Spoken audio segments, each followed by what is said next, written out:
Warahmatullahi wabarakatuh. A'udzu billahi minasyaitonir rajim. Bismillahirrahmanirrahim. Alhamdulillahi rabbil alamin. Wa bihi nasta'inu ala umurid dunya waddin. Wassalatu wassalamu ala asyrafil mursalin Sayyidina wa maulana Muhammadin wa ala alihi wa sahbihi ajma'in. Rabbi shrah li sadri wa yassir li amri wahlul 'uqdatam min lisani yafqahu qawli, amma ba'd. Hadirin hadirat jamaah rahimahumullah, pada kesempatan yang baik dan mulia ini, monggo kita senantiasa memanjatkan puji syukur kehadirat Allah Subhanahu wa Ta'ala atas limpahan nikmatnya kita kembali dipertemukan di majelis yang insya Allah barokah ini dalam keadaan sehat walafiat. Sholawat dan salam kita haturkan pada junjungan kita Nabi Agung Muhammad Sallallahu Alaihi Wasallam. Semoga kita semua kelak di yaumil qiyamah berhak mendapatkan syafaatnya. Amin ya rabbal alamin. Bapak Ibu, kita melanjutkan pembahasan surat Al-Baqarah, insya Allah ayat 52 dan 53. A'udzu billahi minasyaitonir rajim. Bismillahirrahmanirrahim. Tsumma 'afawna 'ankum min ba'di dzalika la'allakum tashkurun. Wa idz atayna Musal kitaba wal furqana la'allakum tahtadun. Setelah itu kami memaafkan kamu agar kamu bersyukur. Ingatlah ketika kami memberikan kitab atau Taurat dan Furqan kepada Musa agar kamu memperoleh petunjuk. Surat Al-Baqarah ayat 52 dan 53. Bapak Ibu, di ayat yang kita baca ini, pertama di ayat 52 Allah sampaikan tsumma afawna ankum. Kemudian kami memaafkan kalian semua. Nah, Bapak Ibu, memaafkan versi sebagian ulama artinya adalah tidak mempermasalahkan sebuah perbuatan. Bisa jadi dimaafkan sesudah disiksa, sesudah dihukum, atau sebelum dihukum. Beda dengan ampunan. Jadi di istilah syariat kita itu ada al-afwu, maaf, ada al-ghufran. Ghufran itu ampunan. Fa'fu anna, maafkan kami, waghfir lana, ampuni kami. Bukan podo tadi. Nah, versi sebagian ulama mengatakan bahwa yang namanya afwu, memaafkan itu bisa sesudah dihukum dimaafkan. Pak, saya kemarin nyolong jambune jenengan, maafkan saya, waktu oh, ya saya maafkan. Itu bisa. Itu namanya maaf. Waplong saya, duduk saya, pengen dimaafkan. Bisa itu. Nah, yang kedua namanya ghufran. Kalau ghufran itu udah ampuni saya, ya kamu saya ampuni. Bagaimana dengan konsekuensi perbuatan saya? Dapat. Nah, itu namanya al-ghufran. Itu para ulama ngendikane ngoten. Wa kullu man istahaqqa uqubatan fatuikat lahu faqad ufiya anhu. Seseorang yang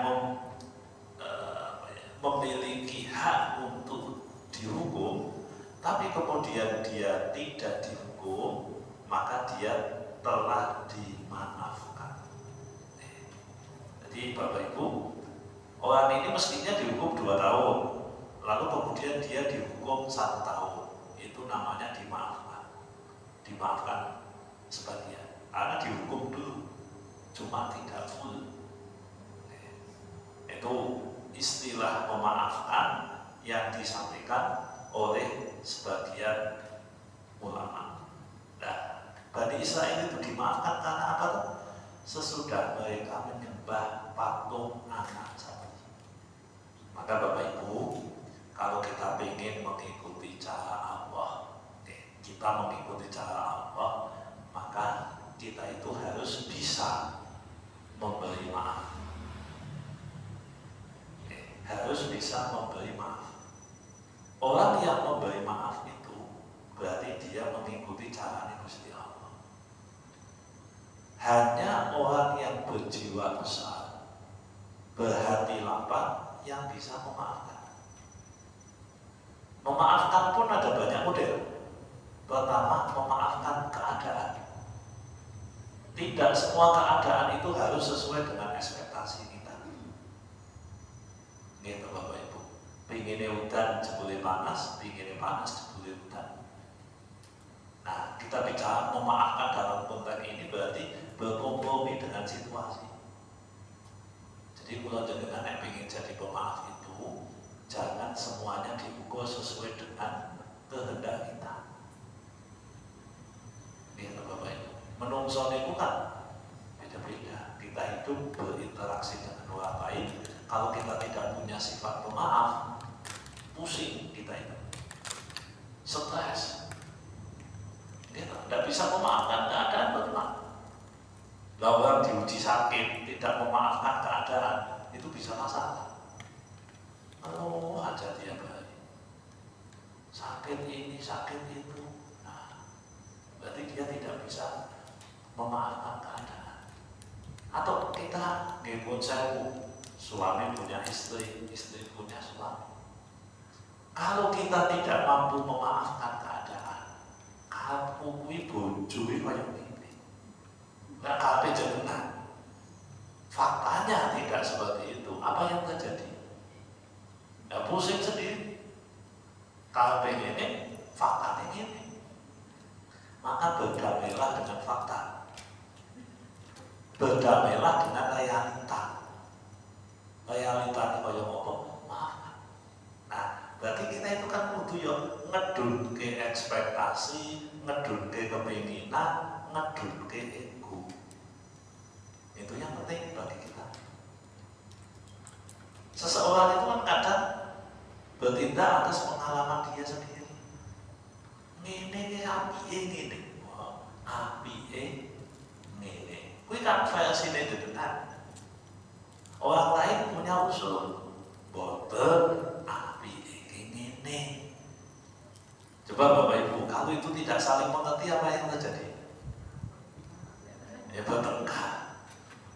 Ya wis sing kedua ketok sithik, sing kecendek bawakno sithik. Dipertemukan. Itulah mestinya. Nah, jadi Bapak Ibu, maafkanlah realitas yang ada di hadapan kita sehingga kita itu bisa legowo, memaafkan situasi. Yang kedua, memaafkan kesalahan orang lain. Kalau kita bersikukuh orang salah harus dihukum, Bapak Ibu, maka dunia ini akan kacau balau. Mau kita sendiri kan ya tidak mau dihukum kalau salah. Kabeh kula jenengan nek salah kan dimaklumi itu. Kabeh kula jenengan kalau bikin sesuatu yang tidak sesuai kan ya orang lain bisa memahami lah keadaan saya seperti ini. Kalau kita ingin dimaafkan, mulailah dengan memaafkan. Hati kita yang lapang, pikiran kita yang longgar, ekspektasi tidak usah terlalu tinggi, maka insya Allah sedikit banyak kita bisa memaafkan keadaan.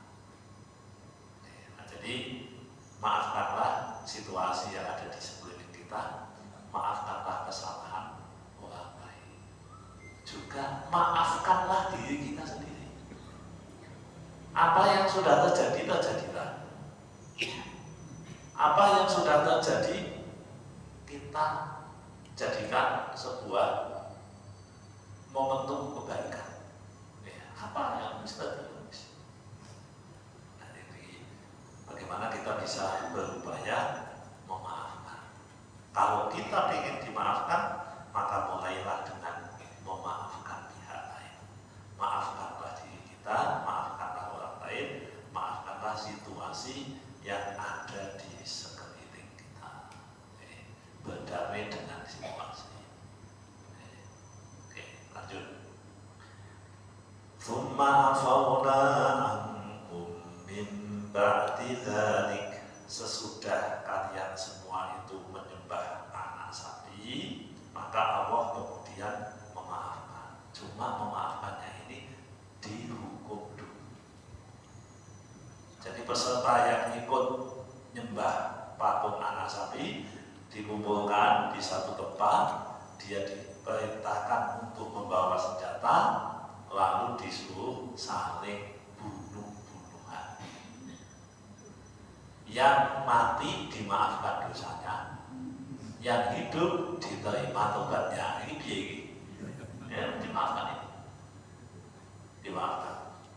Melihat situasi yang seperti itu, Nabi Musa akhirnya ya nangis, ya Allah, tolong dong, kalau bisa pola memaafkannya jangan seperti ini.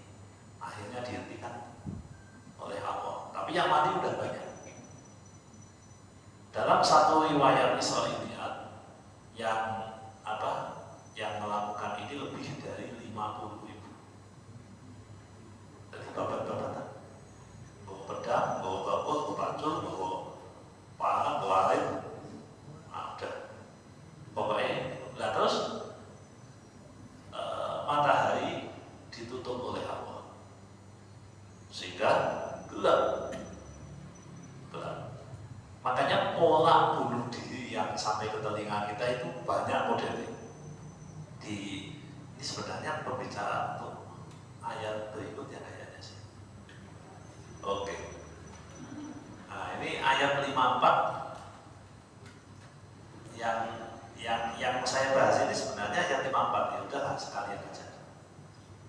Jadi Allah itu mengatakan kepada Nabi Musa, katakan pada kaum, wahai kaumku, sesungguhnya kamu telah mendolimi dirimu sendiri dengan menjadikan patung anak sapi sebagai sesembahan. Oleh karena itu bertobatlah kepada penciptamu dan bunuhlah diri. Nah, polanya itu bunuh dirinya itu tidak dengan gantung terus menebas leher kepalanya sendiri, tapi duduk-duduk. Itu yang disebut di ayat 54 ini. Habis itu dimaafkan. Jadi mereka yang mati masuk surga karena sudah dimaafkan. Perbuatannya sudah diterima taubatnya oleh Allah, kesalahannya sudah diampuni oleh Allah, tapi tetap kudu dihukum dulu. Makanya bunuh diri itu pertama seperti ini. Kalau kita melihat cerita-cerita di Jepang, kan ada istilah harakiri, merasa bersalah. Ada pejabat yang diduga korupsi, mereka lompat dari gedung lantai sekian. Ada orang yang diduga menyalahgunakan kewenangan, terus nusuk pakai apa itu pedang sing bawa jenenge. Samurai kan uangnya. Apa itu namanya pedangnya? Apa katana? Katana. Nusuk pakai katana. Nah itu bunuh diri. Nek samurai kan wonge. Cuma kita kenali samurai. Nah itu saya tidak tahu kenapa kok tradisinya persis di Al-Baqarah 54. Salah, tobat, bunuh diri. Kehormatan. Karena bagi Bani Israel di zaman lalu, salah, mengakui salah, tobat, bunuh diri itu kehormatan. Mati kehormatan itu. Dan yang keluar jenengan kan kadang melihat fenomenanya beda. Salah, orang gelem ngakoni salah, nuduh wong liya salah, sing nyalahno dituduhi. Nah iki piye iki? Kok kadoan karo Bani Israel? Jadi kan kadang kan kalau fenomena yang ada itu wis ketok salah. Ora gelem ngakoni salah. Nek disalahno ngamuk, sing disalah, sing nyalahno tuduhi. Kepiye ngene ngono kuwi? Adomen saka ideal. Kalau yang ideal begitu. Makanya saya tidak tahu pasti apakah budaya yang ada di Jepang itu mengikuti pola Al-Baqarah 54. Tapi yang jelas ada kesamaan. Ada kesamaan cara bertobat meminta maaf. Maka Bapak Ibu, sekali lagi kalau jenengan itu kan tidak bisa melepas dari sejarah masa lalu untuk melihat fenomena yang ada di hari ini. Terus ada lagi fenomena bunuh diri itu di wilayah Arab, tapi bukan hari ini kayaknya sudah tidak ada. Dulu di wilayah Mekah itu ada tradisi namanya iktifal. Jadi iktifal itu apabila bapak-bapak tidak mampu memenuhi kebutuhan keluarga, anak istri banyak, tapi dia tidak bisa ngasih makan, pantat jalur-jalur di pantat. Kehormatan, mosok seseorang kok minta-minta. Kalau dia terima, tapi jalur no, enggak, itu aib. Di generasi nembai Kanjeng Nabi, namanya Mbah Hashim. Buyute Kanjeng Nabi sampai ke Hashim. Makanya Nabi Muhammad itu disebut Bani Hashim. Nah, pada saat itu Bapak Ibu ceritanya anaknya Pak Hashim itu, sing buyute Kanjeng Nabi itu punya temennya cerita, kan masih kecil ini, ngomonglah sama temennya itu, Mas, besok saya tidak bisa main-main lagi. Kenapa? Kami sekeluarga mau iktifal. Kenapa? Nah, kami tidak bisa makan. Bapak udah putus asa, kerja tidak ada, kemampuan tidak bisa, kami mau bunuh diri bersama. Itu sudah disampaikan. Bunuh dirinya caranya apa? Mengurung diri di kamar, mogok makan sampai mati. Lah mogok makan mergo memang ora ono sing dipangan. Begitu Mbah Hashim mendengar, maka beliau ngomong sama istrinya, ini kok anak dhewe kancane kok main intifal, dibantu yuk, dibantu. Karena dibantu tidak minta duit, dibantu tidak minta, kemudian tidak jadi bunuh diri. Tapi bantuan ente, ya bunuh diri mana? Nah, akhirnya Mbah Hashim itu bingung. Ini gimana? Kita harus mengumpulkan banyak orang kaya. Tapi ekonomi pada saat itu tidak memungkinkan. Lalu dia mencari cara, kenapa sih kita ini kok ekonomi ini kok lemah? Ekonominya kok tidak jalan sehingga banyak pengangguran, banyak orang miskin.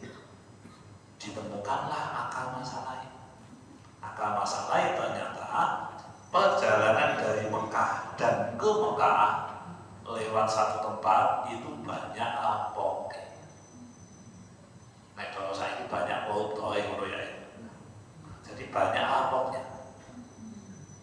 Sehingga orang Mekah yang notabene-nya banyak pedagang, kalau mau keluar juga tidak aman, orang luar mau masuk juga tidak. Untuk menyelesaikan masalah ini, maka kita harus membuat tim khusus anti bandit. Akhirnya dibuat tim khusus dan diumumkan ke publik bahwa siapapun yang melakukan perjalanan dari dan ke Mekah lewat jalur ini, kami pastikan mereka selamat. Kami yang akan mengawal, kami yang akan menjaga.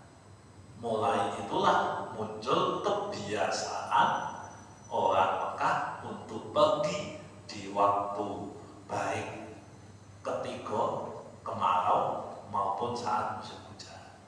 Maka diabadikan dalam Quran, li'ilafi Quraisy ilafihim rihlatas syita'i was-shayf.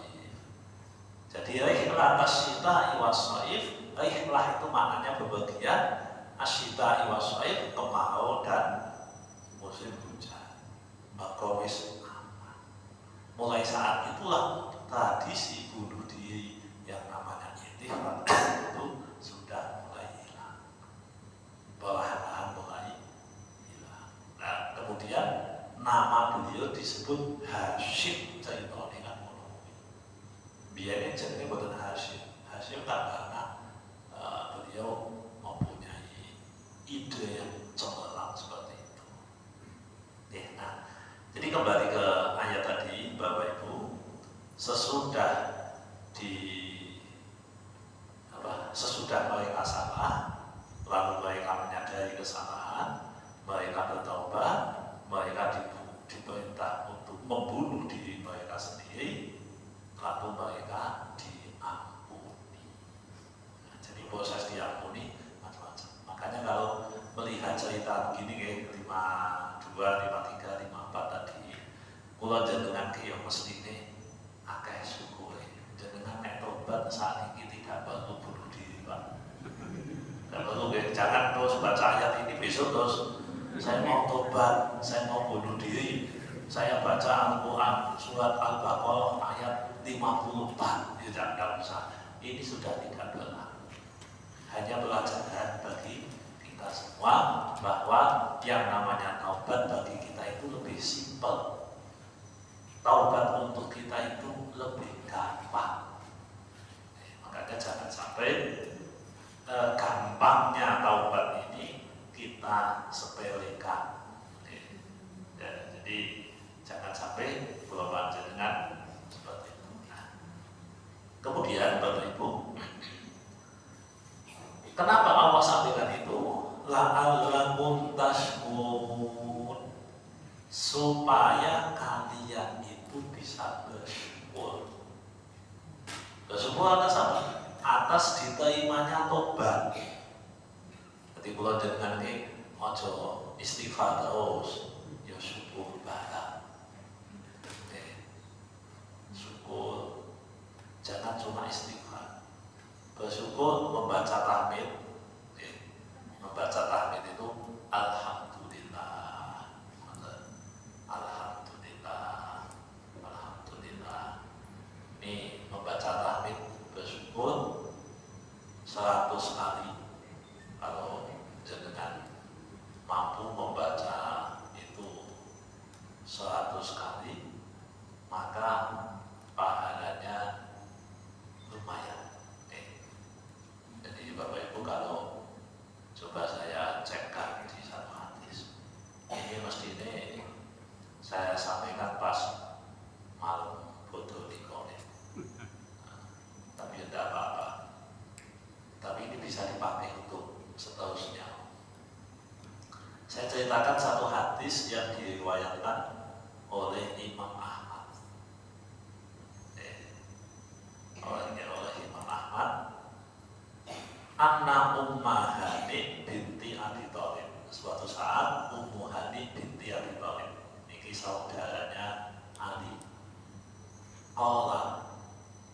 Qalat marabi data yaumin Rasulullah. Jadi suatu saat Rasulullah itu lewat bersama saya, kata Umi Hani. Fakultu, saya ngomong, ya Rasulullah, wahai Rasulullah, ini qad kabirtu, saya ini udah tua. Ini kan cocok kagum jenengan sing tua. Nah, ini ayatnya hadisnya begitu. Wa dha'uftu, dan saya sudah lemah. Famuni bi amalin a'maluhu wa ana jalisatun. Oleh karena itu, perintahkan kepadaku wahai Rasulullah satu amal yang saya bisa beramal sedangkan saya duduk.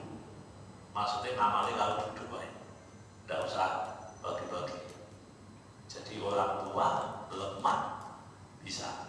Memang permintaannya dari orang yang punya kondisi lemah. Kata Nabi, sabbihi Allaha mi'ata tasbihatin. Yang pertama, bacalah tasbih 100 kali. Itu kan enak kok. Subhanallah, subhanallah, subhanallah. Dihitung 100 kali. Kata Nabi, fa'innaha ta'dilu laki mi'ata raqabatin tu'tikinaha min waladi Ismail. Yang kamu lakukan itu setara, sebanding dengan memerdekakan 100 budak dari anaknya Nabi Ismail. Oh, lumayan. 1 kali tasbih senilai membebaskan budak satu. Kan enteng ini. Enteng. Tasbih yang pertama. Lalu Nabi melanjutkan, wa ahmadi Allah, dan pujilah Allah. Nah, tadi karena kita bahas tentang syukur tadi, maka saya jadi ingat hadis ini. Bertahmidlah, baca hamdalah, alhamdulillah, alhamdulillah, mi'ata marrah, 100 kali. Fa'innaha ta'dilu laki mi'ata farasin musrajatin muljamatin tahmilina 'alaiha fi sabilillah. Karena itu sama dengan unta berpelana memakai kekang di mulutnya yang jumlahnya 100 kamu bawa di jalan Allah. Loh, itu lumayan. Alhamdulillah, alhamdulillah. Lah ngeten-ngeten ini sing enteng-enteng ngeten iki to. Kula jenengan sing memungkinkan di jalan bagus ini. Kemudian yang ketiga, kata Nabi, ini yang pas malam bodoh besar ini.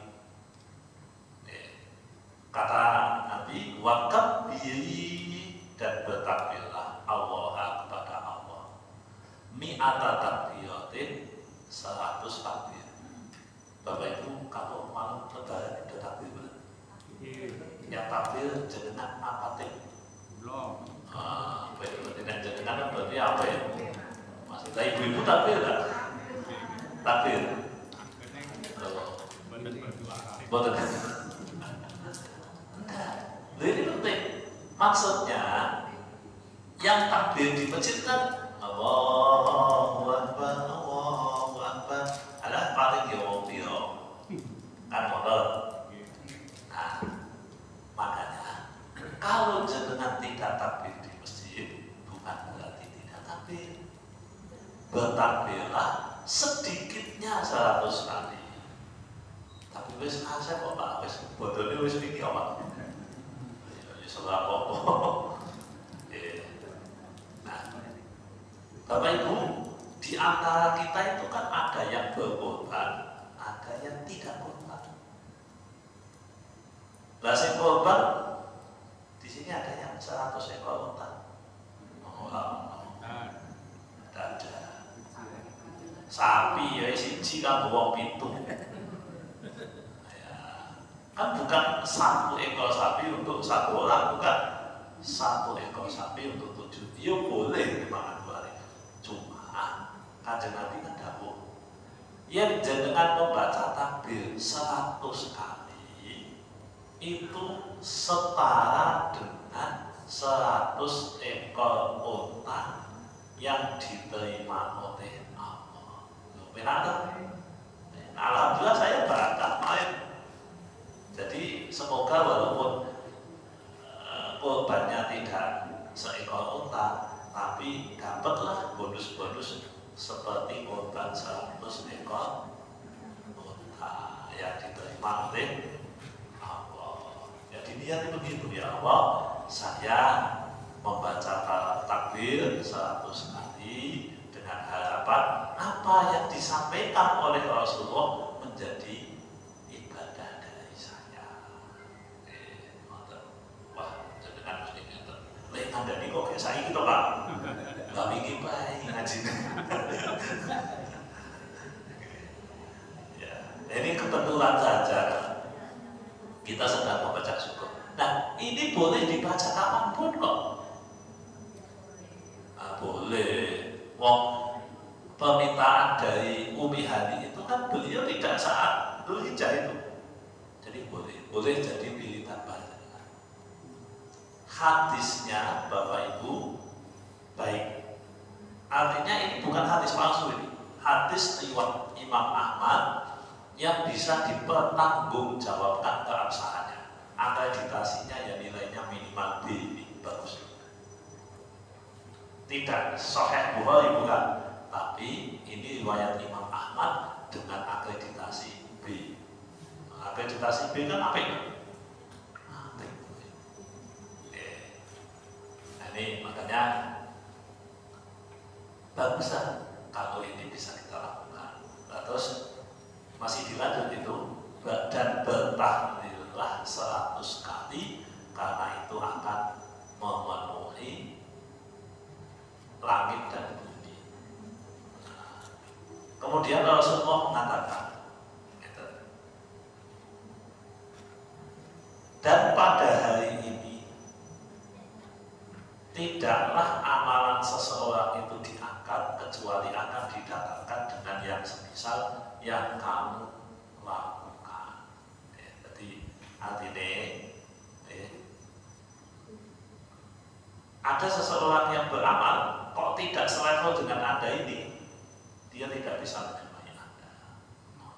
Jadi sing ora lakoni yo ora oleh. Atau hitungannya boten 100 ya boten sito. Ora sito oleh. Mulane dihitung tenan. 1 2 sakniki kan banyak tasbih digital kan. Wih kan bisa. Nah, selagi 100. Nah, Pak kalau saya baca 5 dapat unta 5 enggak.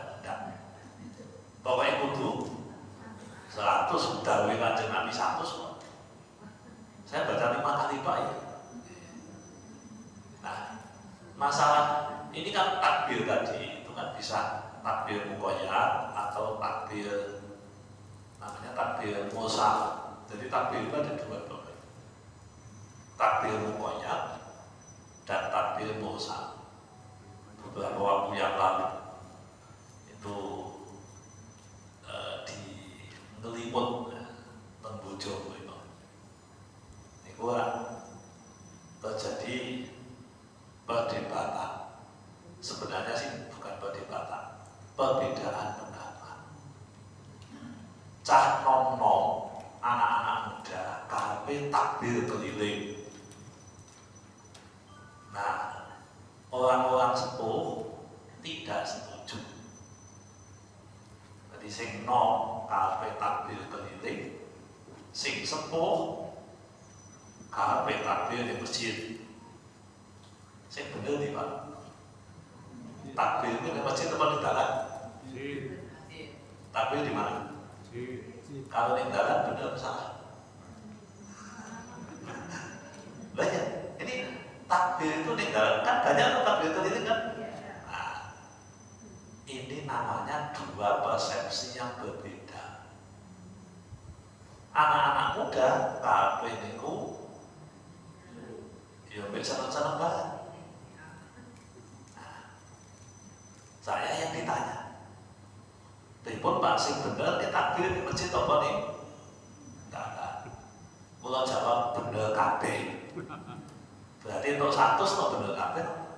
Salah siji untuk 50. Lu kok bener kabeh? Gini, kalau yang jenengan melakukan itu namanya takbir muqayyad. Nah, takbir muqayyad itu takbir sesudah sholat. Itu harus sesudah sholat. Ba'da sholat maghrib, ba'da sholat isya, ba'da sholat subuh. Ada nggak itu? Habis kita assalamualaikum, Allahu Akbar, ada nggak itu? Itu namanya takbir muqayyad. Yang kedua namanya takbir mursal. Yang namanya takbir mursal itu dimanapun,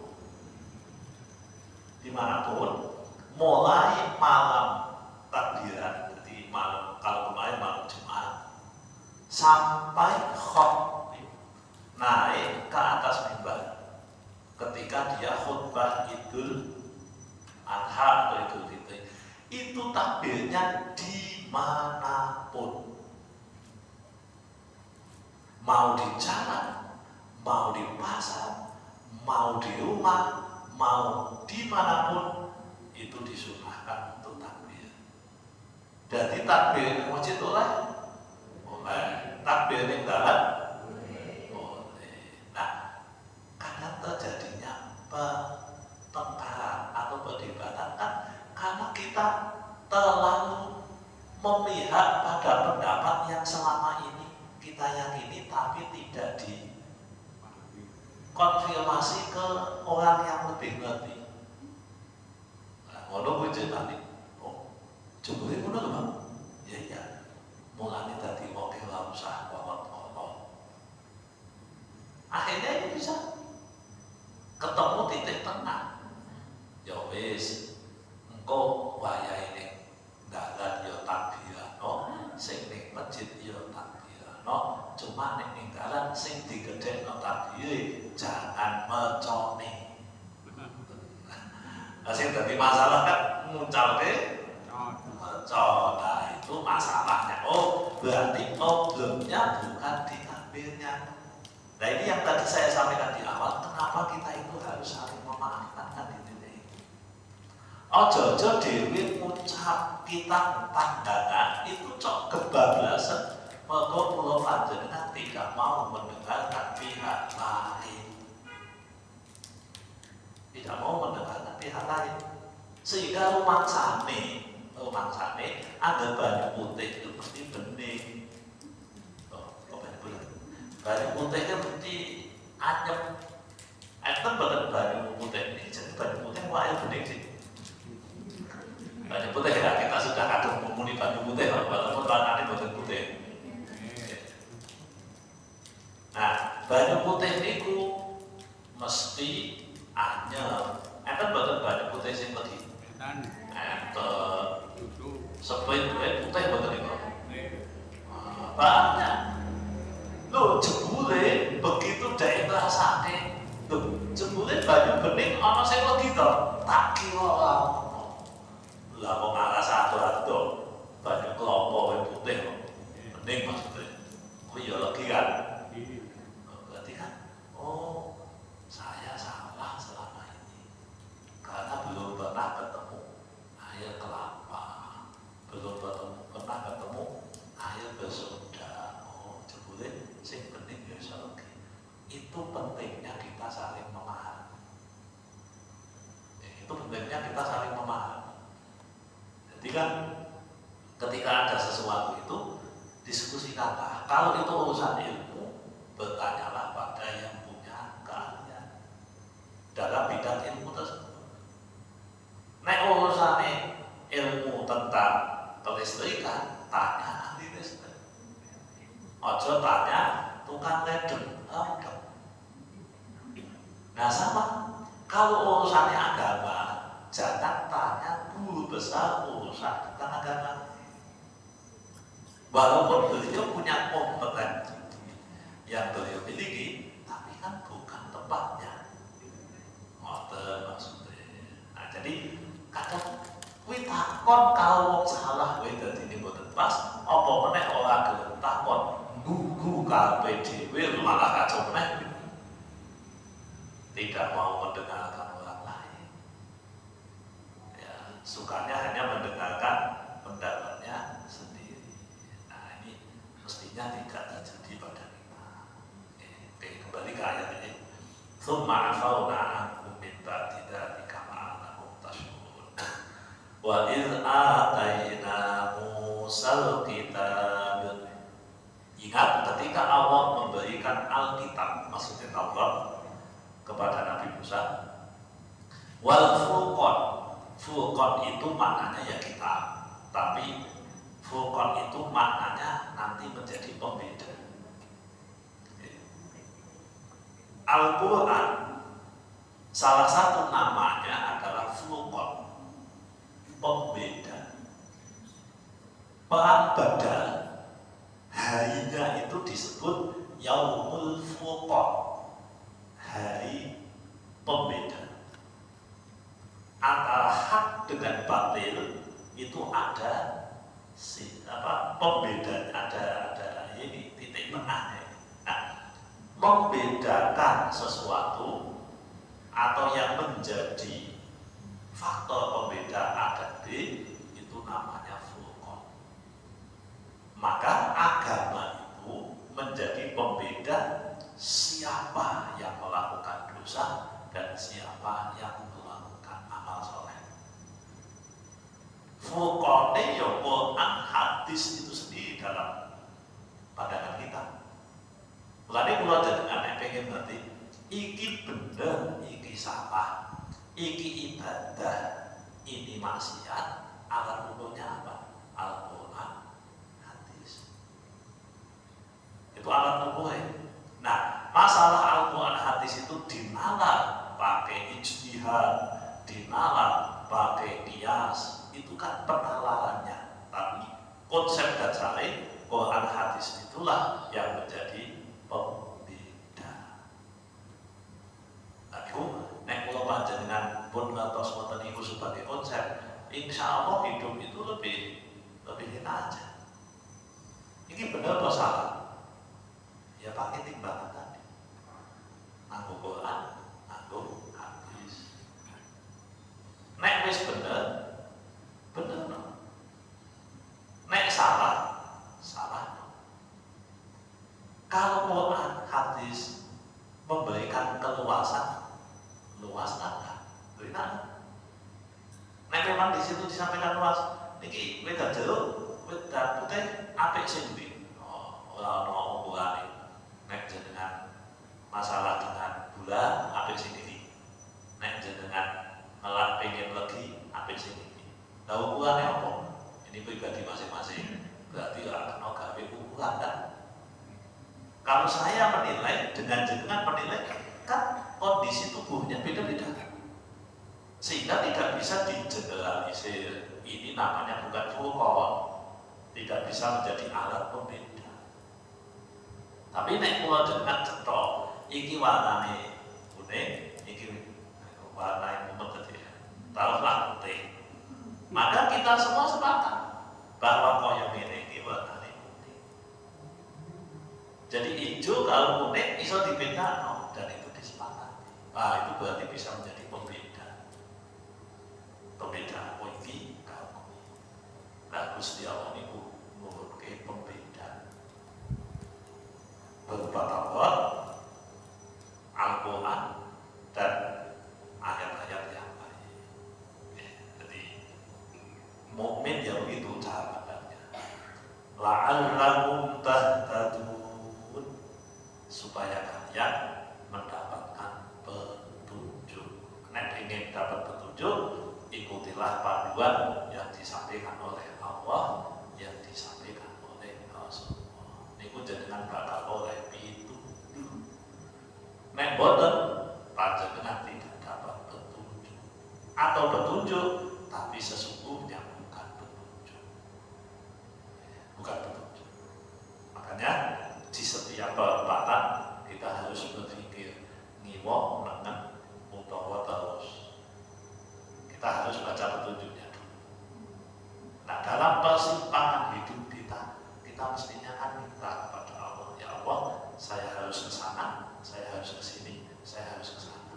Dan itu kan mestinya minta kepada Allah. Maka Bapak Ibu, ayat 52, 53 dan 54. Semoga manfaat. Kurang lebihnya mohon maaf. Monggo kalau ada pertanyaan dipersilahkan. Terima kasih.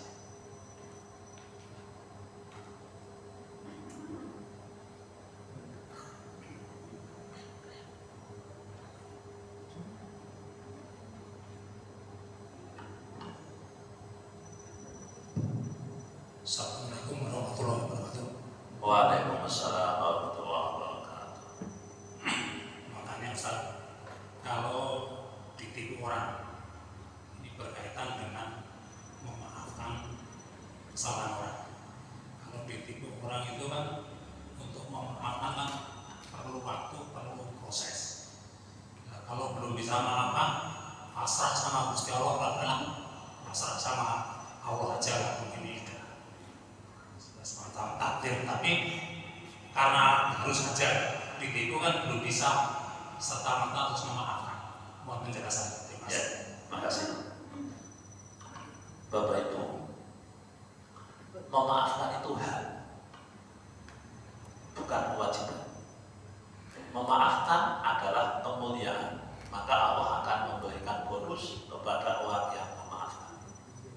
Tapi apakah kita harus memaafkan orang yang mendolimi kita? Al-Quran memberikan dua pilihan. Yang pertama, ada satu ayat di juz 25 ya kalau tidak salah, Allah menyebutkan wa jazaa'u sayyi'atin sayyi'atun mithluha. Balasan perbuatan jahat adalah perbuatan jahat yang setimpal. Itu opsi satu yang tidak akan mendatangkan manfaat bagi keduanya, tapi statusnya boleh. Kan kalau jenengan kadang kan ya pengen misuk-misuk barang, ya. Pengen boten, kadang ditipu pengen misuk-misuk boten. Nah itu dilegalkan dalam syariat selagi timbangannya sesuai dengan kedoliman orang tersebut. Orang itu dolim 5 kilo, jenengan misuk-misuk hanya boleh 5 kilo. Lalu umpul piye Pak? Tapi 5 kilo tidak boleh lebih. Itu namanya balasan yang setimpal. Tapi kalau jenengan membalas berarti clear. Yang nipu dia tidak punya dosa pada panjenengan, jenengan tidak punya urusan dengan orang tersebut. Itu opsi yang pertama. Itu bukan anjuran, tapi boleh. Saya tidak bisa memaafkan, tidak usah dimaafkan. Nah, opsi berikutnya, Anda tidak membalas, tapi tidak memaafkan, itu juga boleh. Ini orang nipu saya jengkel, maafkan. No, tidak. Kenapa? Enak tuh Pak. Tapi saya nggak akan misuk-misuk, saya nggak akan ngabelgi, saya nggak akan apa-apa. Saya tuntut dia di akhirat. Nah, itu yang kedua. Itu berpahala di akhir nanti. Jadi jenengan tidak melakukan apa-apa, jengkel iya, memaafkan tidak, nuntut di akhirat. Boleh. Makanya saya kalau ada orang ketemu ada orang itu, Pak ada orang utang saya nggak bayar, udah lama. Padahal dia punya duit, saya tahu. Kalau ditagih nggak punya, besok beli motor. Itu kan jengkel gitu Pak. Jengkel gitu. Lalu terus di mana? Di mana ini? Saya harus bagaimana? Jenengan bisa nggak mengikhlaskan hal apa? Wah, betul sakit Pak. Ya wes nggak usah diikhlaskan. Bikin perjanjian sama Allah, ya Allah ini orang nggak benar ini. Tagih angel teman, ulah ya oga. Saya tidak mau mengurusin itu lebih panjang, akan saya tuntut dia di akhirat. Itu jenengan dan dosa. Kalau mendoakan jelek gimana Pak? Mendoakan jelek berarti bonus. Itu jelek, itu tidak boleh. Nggak kayak orang kalau sing tipu menawau loh. Kalau mendoakan jelek itu berarti sama dengan membalas. Berarti masuk kategori yang pertama, Kalau mendoakannya jelek sedikit, tapi dia jelekinnya jenengan 10, doakan jeleknya 1, masih 9 jenengan. Itu harus dihitung-hitung. Nah, jadi opsi yang kedua adalah tidak memaafkan, tidak membalas, tapi nuntut di akhirat. Jadi opsinya yang kedua itu. Yang ketiga, ini yang paling bagus, yang paling mulia. Maafkan dia, tidak usah tuntut di akhirat. Nah, ini jenengan dapat bonus minallah. Faman afa wa aslaha fa ajruhu 'ala Allah. Siapa yang memaafkan orang tersebut dan memperbaiki keadaan, maka pahalanya di sisi Allah. Nah, jangan kan harus kenal siapa diri kita. Kan ada istilah apa ya? Penilaian diri. Kita itu kan harus biji awake dhewe, Pak. Kata saya bagaimana? Ibadah itu mengukur kemampuan masing-masing, jangan mengukur kemampuan orang. Makanya patokan kita Nabi, patokan kita Quran, tapi kita mengikutinya kan sesuai kemampuan kita. Fattaqullaha mastata'tum, bertakwalah semampu Anda. Maka jenengan itu tidak boleh juga menuntut orang lain seperti Anda. Orang lain. Lah kenapa tidak boleh? Orang punya kemampuan masing-masing, punya karakter masing-masing. Jadi betul itu. Kalau panjenengan kan kadang sebagian menungso niku kan kabeh kudu anut aku kan ngono kan. Nah iku jenenge sombong. Anut aku. Wingi lho ngene iki dadine apik. Keluarga orang ini ada di rapi, itu sombong Pak. Tidak boleh motor-motor ibu apa. Karena manusia punya preferensi masing-masing. Ukuran kebenaran ini Quran hadis. Yang lain itu kan menyesuaikan diri kita masing-masing. Nah, artinya nyata, nek ngomong orang gelem memaafkan orang lain selagi dia tidak melakukan hal yang tercela. Jenengan gak kena ngomong orang memaafkan dosa. Nah, berarti jenengan kan pukul dumeh jenengan mampu memaafkan, terus jenengan memaksakan itu pada orang lain. Padahal agama memberi opsi kan. Nah, jadi kalau umpamanya tadi, kalau betul sakit memaafkan, gak usah dimaafkan, nggak iso. Tidak bisa. Tapi saya butuh waktu. Kalau butuh waktu, kasih itu waktu. Suatu saat mampu memaafkan, melupakan, silakan dimaafkan. Tapi tidak usah. Saya kadang kasihan Bapak Ibu ngomong ngutangi jengkel susu wes jengkel tak ikhlas nih wae. Jenengan wae ikhlas kok. Modele wae kalau ngamuk-ngamuk kok ikhlas. Jenengan kehilangan tuntutan di akhirat, di sini tidak dapat apa-apa. Rugi kan? Kita itu harus hitung-hitungan Bapak Ibu. Tapi hitung-hitungannya di akhirat. Jadi kita semua ini ya semestinya ukur. Sekali lagi Bapak Ibu, Allah sudah mengatakan fattaqullaha mastata'tum, bertakwalah semampu Anda. Lalu pulau itu bolak-balik di kantor Pak, saya itu kalau mau begini tidak mampu ini. Kalau tidak mampu lakukan apa yang Anda mampu. Jangan mau sholat malam tidak mampu, kenapa? Saya itu paling tidak bisa bangun malam. Melek itu malam 5 menit mesti ngantuk, nggak kuat loh.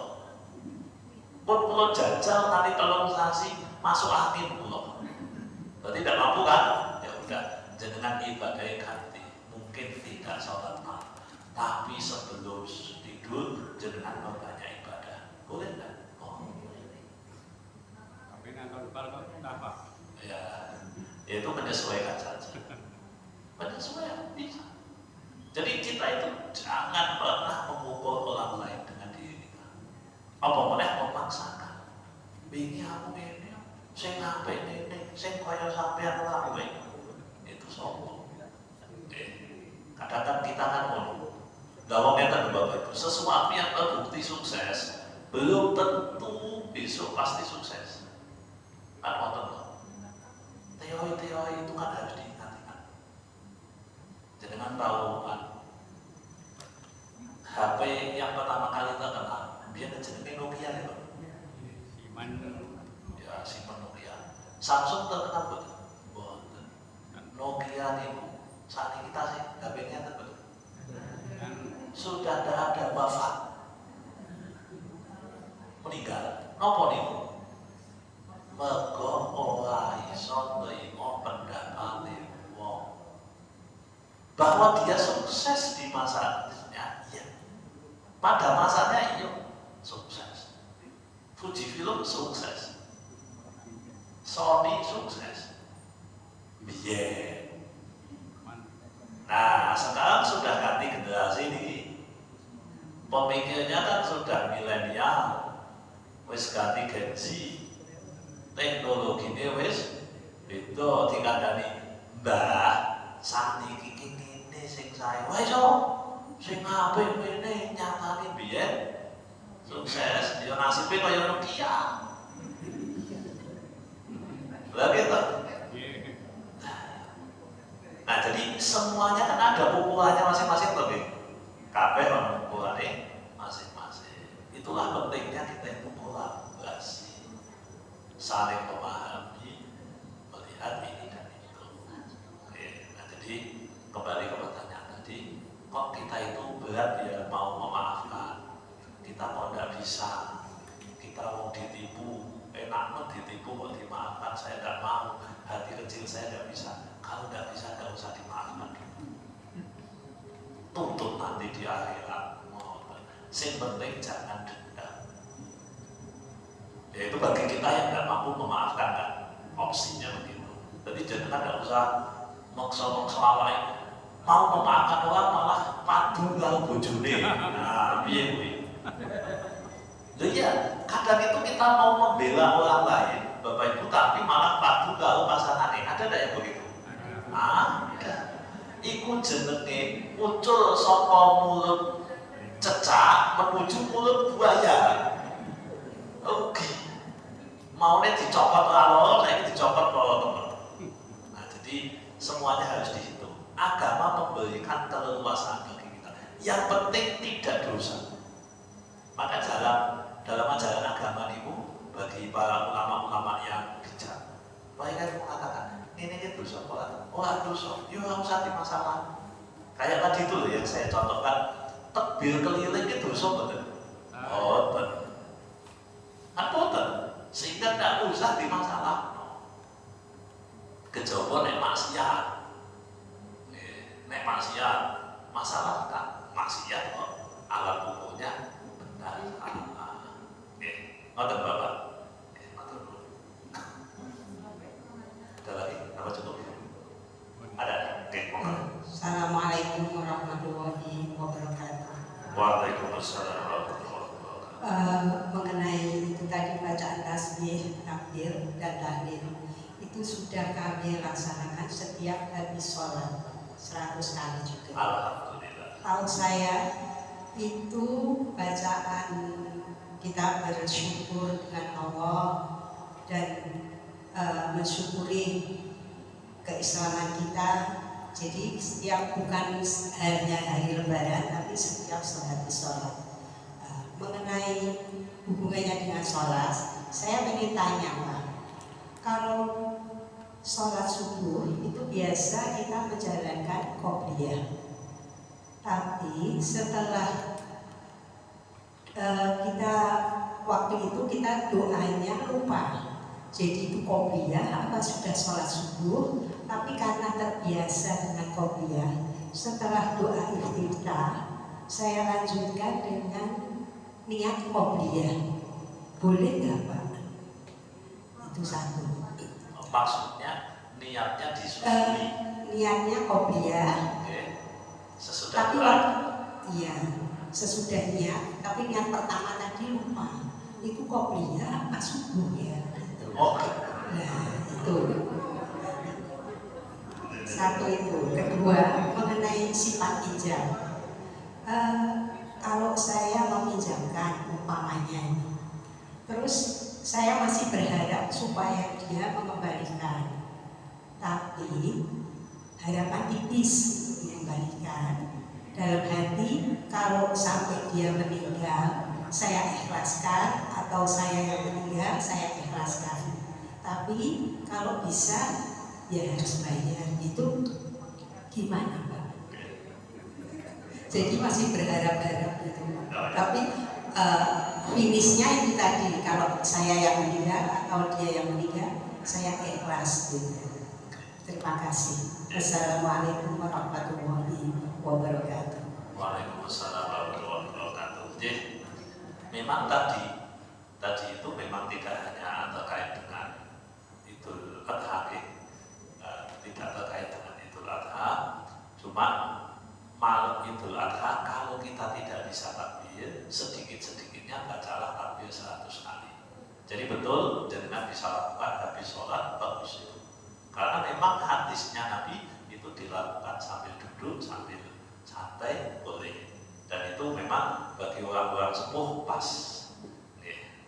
Punya waktu, punya kesempatan, lakukan itu, menambah pundi amal di hadapan Allah. Nah, mengenai sholat, Bapak Ibu, sholat itu kan harus niat. Niat itu pun, kalau seseorang itu ragu, dia itu sudah niat apa belum, sudah niat apa belum, maka sholatnya harus diulang. Kalau sudah niat apa belum, kalau ragu niatnya itu qobliyah apa subuh, ragu qobliyah apa subuh, berarti dia kan sudah tahu kalau dia niat, hanya ragu apa tadi, qobliyah apa subuh. Nah, itu harus dikembalikan kepada niat, kebiasaan kita. Kita biasa sholat jamaah enggak? Kalau tadi berarti kan jelas bukan jamaah kan? Nah, kalau kita tidak biasa sholat jamaah sehingga kita ragu, maka disusuli begitu itu boleh. Sekali lagi tapi sudah niat dulu loh ya. Jadi statusnya ragu, tadi niat qobliyah apa subuh, itu boleh disusuli. Berarti habis iftitah di hati, ya Allah saya niat sholat qobliyah wau gitu. Tapi kalau dengan tadi saya lupa sudah niat apa belum ya, tidak boleh dilanjutkan, sholatnya harus dibatalkan, diulang. Beda loh antara ragu niat apa dengan lupa niat tidak sah sholatnya. Ragu niat boleh disusuli di belakangnya. Jadi itu yang pertama tadi. Nah, yang kedua masalah pinjaman. Bagaimana kalau kita meminjamkan, kita pakai jikalau. Jikalau dia mengembalikan, alhamdulillah. Jikalau dia mati, saya ikhlaskan. Gitu. Nah, itu boleh, Bapak Ibu. Boleh. Jangan boleh mengatakan begitu. Jikalau panjenengan memang melihat orang ini sudah dalam posisi tertentu, ya boleh. Seperti itu. Bahkan diakatkan juga boleh. Diakatkan juga boleh. Bahkan akad seperti itu kalau niatnya bagus malah bagus. Contoh gini, Bapak Ibu, ini boleh orangnya itu memang tidak mampu atau dengan sengaja. Jangan kan duitnya banyak ceritanya ini, nah, apa imajinasi. Jangan tahu aku punya duit berapa ya? Contoh berapa? 1 triliun itu. Kan contoh kan boleh loh. Nah, contoh. Nah, terus kalau punya 1 triliun 100 juta kan dikit kan? Nah, ada tetangga minjem 100 juta, Pak, minjem 100 juta, nyong. Kapan ini? Nah, karena SOP peminjaman itu ditulis dengan waktu tertentu, maka tulis ini tanggal 13 Juni 2025 pinjam 100 juta mau dikembalikan 1 Januari 2026. Cetok ya? Begitu 1 Januari 2026 jangan ngomong, Pak, yang pinjam 100 juta jangan kembalikan dulu, lanjut aja, nanti dikembalikan tahun 2050. Loh, kok suwe Pak? Wis pokoknya. Dan nek kula kesusu mati piye? Kok nek sampean mati ora tak kekek. Oh. Lah terus asline jenengan kekek, enggak akadnya kekek. Saya akadnya pinjam gitu. Akadnya pinjam. Tapi kok nek wis mati, ora usah belekno. Loh, lah ngapain gitu? Rahasianya ini. Jenengan sedekah 100 juta, nilainya 100 juta, mungkin kali 10, mungkin kali 100, mungkin kali 700, kan itu sedekah kan? Jenengan ngutangi. Tadi saya contohkan ini tanggal berapa? 13 Juni sampai 1 Januari itu dihitung 18 kali lipat pahalanya. Oke. Begitu mulai 1 Januari ke depan, berarti kan udah jatuh tempo, jenengan memperpanjang tempo toh. Setiap 1 hari jenengan terhitung sedekah 100 juta sampai duit itu dikembalikan. Enak nggak itu? Enak. Makanya kalau bikin ini jangan panjang-panjang. Nanti dikembalikan 3 hari. Lu kok cepet Mas? Santai. Kok bakal lu dino tak mau panjang nanti 15 tahun. Tapi yang penting kalau dino. Sebab kula jenengan pengen dapat yang itu nominal sama, tiap hari jenengan dihitung sedekah senilai itu. Lumayan bagus.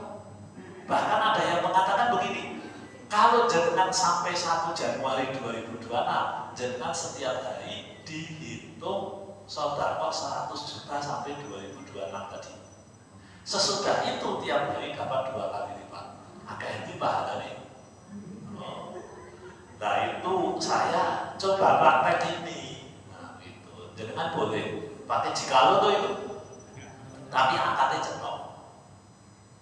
Siapa minjam berapa, sampai di tanggal berapa, jatuh temponya berapa, sebelum jatuh tempo dikasih tahu, jenengan mau coba renosinya, tabung dan bunda nanti 5 tahun, saya ketahuan duit 100 juta selilit, lalu mau duitku 1 triliun, umpamanya itu bisa dilakukan, bisa.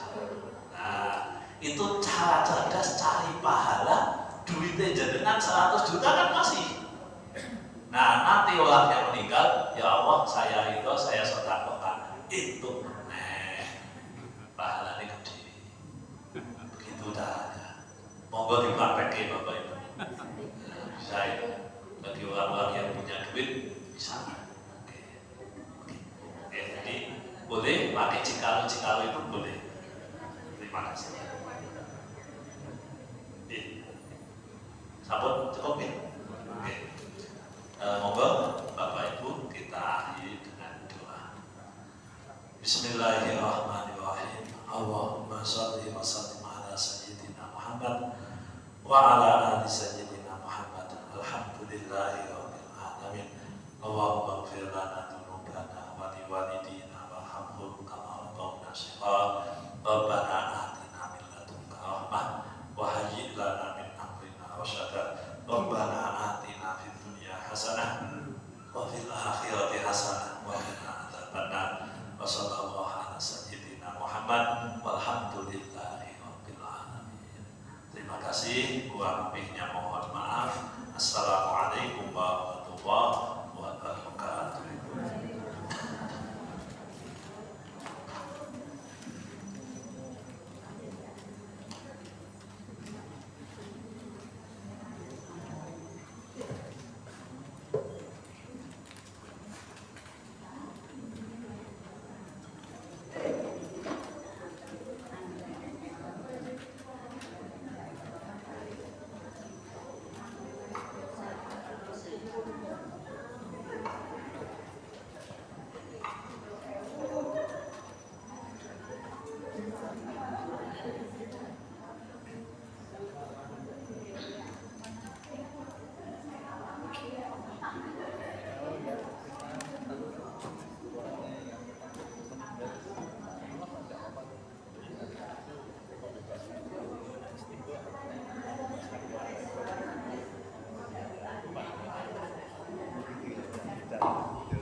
dimatikan ini.